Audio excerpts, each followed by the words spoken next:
Have you ever had a brilliant idea at 2 a.m.? That sudden spark of genius where you see your whole future laid out, the successful business, the fit body, the new home. What's the first thing you do? You grab your phone. You text your best friend. You post a vague, inspiring quote on your Instagram story. You tell your family at dinner. And in that moment, as they say, "Wow, that's amazing," or "I'm so proud of you," you feel incredible. You feel like you've already won.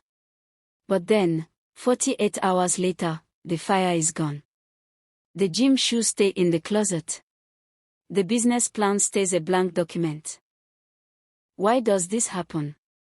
Why does the act of sharing our goals often become the very thing that kills them? Today, we are going deep. We aren't just talking about hustle culture. We are looking at the neurological and psychological reasons why your mouth is the biggest enemy of your ambition. We are going to explore why silence isn't just a choice, it's a biological necessity for success. To understand this, let's look at a story of two neighbors, Rafie and Kareem. Both lived in the same village, and both had the same dream, to turn the rocky, barren land behind their homes into a lush, profitable garden. Rafie was a man of words. He loved the idea of being a master gardener. Every morning at the local tea shop, he would sit with his neighbors and describe the exotic fruits he would grow. He spoke with such passion that people could almost taste the mangoes. He felt like a king among men. But when he actually went to his garden, the heat was too much, the rocks were too heavy, and the neighbors, the same ones who cheered him at the tea shop, began to laugh at his slow progress. Their doubt poisoned his spirit. He gave up before the first seed sprouted. Then there was Kareem. Kareem didn't go to the tea shop. He didn't post updates. He just disappeared. While the village slept, he was out there moving rocks. While they gossiped, he was studying the soil. For months, people thought he was doing nothing. They even called him lazy. One morning, the village woke up to a scent they hadn't smelled in years. They looked over Kareem's fence and saw a paradise. Kareem didn't have to say a word. His garden was shouting for him. This story illustrates a fundamental truth: your plans are like seeds. If you keep digging them up to show people how they're growing, they will die. They need the darkness to take root. Psychologists call this social reality. When you tell someone your goal and they acknowledge it, your brain receives a social reward. Inside your head, a chemical called dopamine is released. This is the feel-good hormone. Usually, dopamine is meant to be the reward for finishing a task. But when you announce your plans and get praise, your brain is tricked. It receives the reward before the work is done. Suddenly, your subconscious mind thinks, "Hey, we've already received the status and the ego boost of being a successful person, so why bother with the actual hard work?" By talking, you satisfy the hunger that was supposed to drive you to the finish line. You become content with the dream, and contentment is the silent killer of discipline.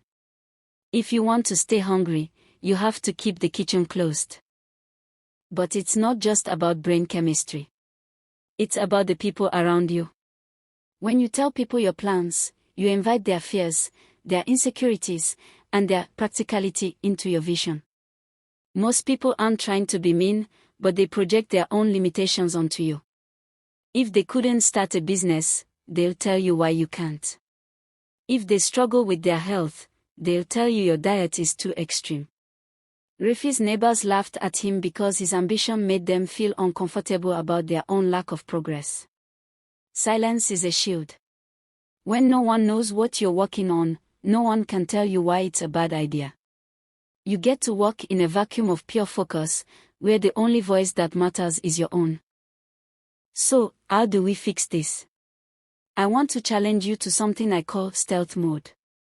For the next 30 days, I want you to pick one major goal. It could be a fitness goal, a financial project, or a new skill. And I want you to promise yourself that you will not tell a single living soul about it. Don't post a day one photo. Don't tell your partner. Don't tell your mom.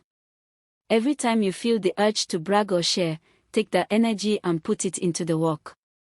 If you feel like you're going to buzz because you want to tell someone, good. Use that pressure to fuel your discipline. The goal isn't to be secretive forever. The goal is to build a foundation so strong that by the time people notice what you're doing, you're already too far ahead for their opinions to stop you. The world is noisy. Everyone is shouting for attention, announcing every meal, every workout, and every thought. In a world of noise, the person who can stay silent is the person who has the most power. Remember the words from our story: work hard in silence and let your success make the noise. You don't need a fan club to start. You don't need likes to be valid. You just need the rocks, the soil, and the silence. Go back to your garden. Put your head down. And let the results speak for themselves. If you found value in this deep dive, subscribe and join our community of those who prefer action over words. Now, go do the work. And don't tell me about it, just show me when you're done.